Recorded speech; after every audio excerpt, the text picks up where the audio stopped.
আমার কাছে ফ্যাক্টরায় কাজ করে খুব ভালো লেগেছে, কারণ এখন অবধি যতগুলো ওয়েব সিরিজে কাজ করেছি ওই অন্যগুলোর পাশাপাশি ফ্যাক্টরাও আমার কাছে খুবই স্পেশাল। এবং ফ্যাক্টরায় কাজ করার কারণ হচ্ছে গল্প।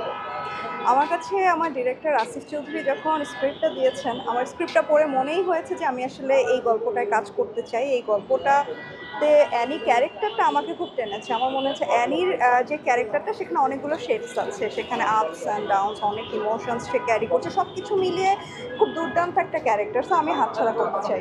দর্শকের জন্য ইটস আ গিফট, দর্শকের জন্য একটা সারপ্রাইজ, যে আমি চাই দর্শক দেখুক দর্শকের কেমন লাগে।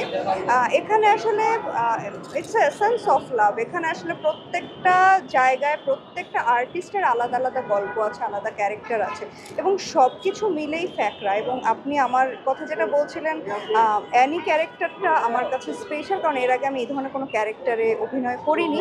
আমার কাছে অ্যানি চরিত্রটা খুব স্পেশাল একটা ক্যারেক্টার আর কি। সমস্যার সম্মুখীন তো অবশ্যই সবার জায়গা থেকে কিছু না কিছু প্রবলেম হয়েছে। কারণ আপনার জুলাই এবং অগস্টে আমাদের ফুল শুটিংটা হয়, এবং সেই সময় তো আসলে দেশের পরিস্থিতিটা খুব খারাপ ছিল। যেমন রাবি ভাই বলছিল যে অনেকেই আর্টিস্টদেরকে ডাকাত ভেবেছে, কারণ এখানে ক্যারেক্টার প্রয়োজনে অনেক অনেক ওয়েপন্স ক্যারি করছিল, যেটা সব কিছুই ফেক। বাট সেই জায়গা থেকে অনেকে হয়তোবা ডাকাত ভাবছে, অনেকে নেগেটিভ কোনো মানুষজন ভাবছে। এই ধরনের সিচুয়েশান, যাতায়াতের একটা ঝামেলা ছিল, কারণ ওই টাইমে আসলে লকডাউন ছিল। আবার পাশাপাশি দেখা গেছে যে বৃষ্টি আমাদেরকে ভালো একটা বিপদের মধ্যে ফেলেছিল। প্রকৃতির সাথে তো আসলে প্রকৃতির মধ্যে তো আমাদের কোনো হাত নেই। এরকম অনেক হয়েছে যে টানা 4-5 দিন আমরা শুটিং আমাদের ফেঁসে গেছে, কারণ বৃষ্টির কারণে। এমনকি সেটের মধ্যে সবাই বসে আছি, সেখানেও ঝুম বৃষ্টি, ফেরত বাসায় যাচ্ছি, এরকম হয়েছে আসলে। ফ্যাকরাটা, এটা যেমন নাম, সেখানে আসলে শুরু থেকে শেষ পর্যন্ত সব কিছুতে একটু একটু ফ্যাকরা ছিল, ইটস ট্রু।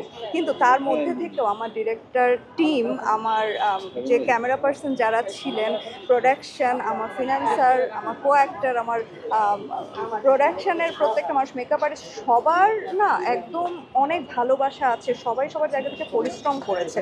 এত প্রতিকূলতার মাঝখানেও সবাই সবার জায়গা থেকে বেস্ট দিয়ে এই ফ্যাকরাটা ক্রিয়েট করেছে।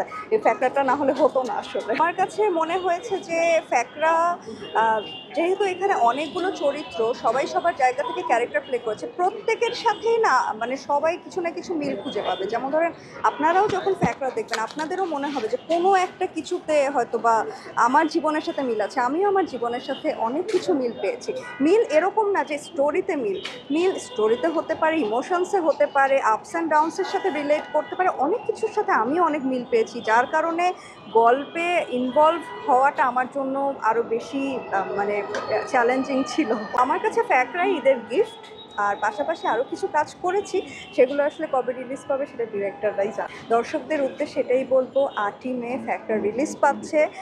আশা করব সবাই ফ্যাকরা দেখবেন। ফ্যাকরা দেখে কেউ আশাহত হবেন না, কারণ ফ্যাকরাতে গল্পটা হিরো, এবং এখানে আমরা যারা সবাই কাজ করেছি, আমাদের প্রত্যেকের পরিশ্রমের ফল ফ্যাকরা। সো আপনারা দেখেই বুঝতে পারবেন যে এখানে কেউ আশাহত হওয়ার কোনো অপশনই নেই আর কি। সো প্লিজ ফ্যাকরা দেখবেন।